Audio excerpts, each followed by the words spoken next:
নবী সাল্লাল্লাহু আলাইহি ওয়াসাল্লাম বলছেন 5 ওয়াক্ত নামাজ কিরকম, সহিহ বুখারী 528, সহিহ মুসলিমে 1556। আবু হুরায়রা রাদিয়াল্লাহু তাআলা বর্ণনা করেছেন যে রাসূলুল্লাহ সাল্লাল্লাহু আলাইহি ওয়াসাল্লাম থেকে শুনেছি, আরাআইতুম, আচ্ছা বলো তো, লাউ আন্না নাহারান বিবাবি আহাদিকুম, যদি কারো বাড়ির সামনে একটি নদী থাকে। বাংলাদেশে নদী আর নদী, সুতরাং অনেকের বাড়ির সামনে কিন্তু নদী আছে না নেই? নদীর পাড়ে বাস করেন, বাড়ির পিছনে নয়, বাড়ির সামনে নদী। যদি বাড়ির সামনে নদী থাকে, ইয়াগতাসিলু ফিহি কুল্লা ইয়াউমিন খামসান, আর নদীর স্বচ্ছ পানি, কারণ নদীর পানি বদ্ধ পানি নয়, পরিষ্কার পরিচ্ছন্ন চলমান পানি।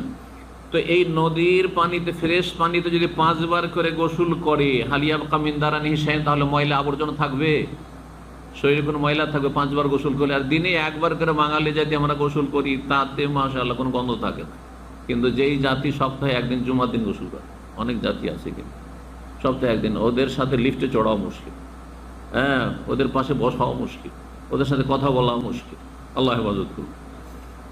তো বিশেষ করে শরীরে যদি গন্ধ থাকে, তার সেই গোসলের গুরুত্ব বেড়ে যাবে।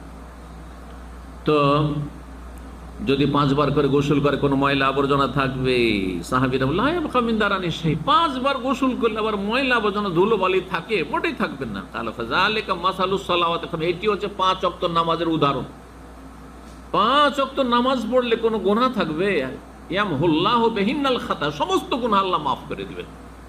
ছোট গুনাহ মাফ, বড় গুনার জন্য নামাজ পড়ে তওবা করতে হবে, শর্ত আল্লাহ আর করব না, চুরি করেছি আর করব না, বেঈমানি করেছি আর করব না, ঘুষ খেয়েছি আর খাবো না, রুজি হারাম খেয়েছি বা অন্যায় করেছি আর করব না। মানুষের হক আর চেনেন, তাহলে ফিরিয়ে দিতে হবে।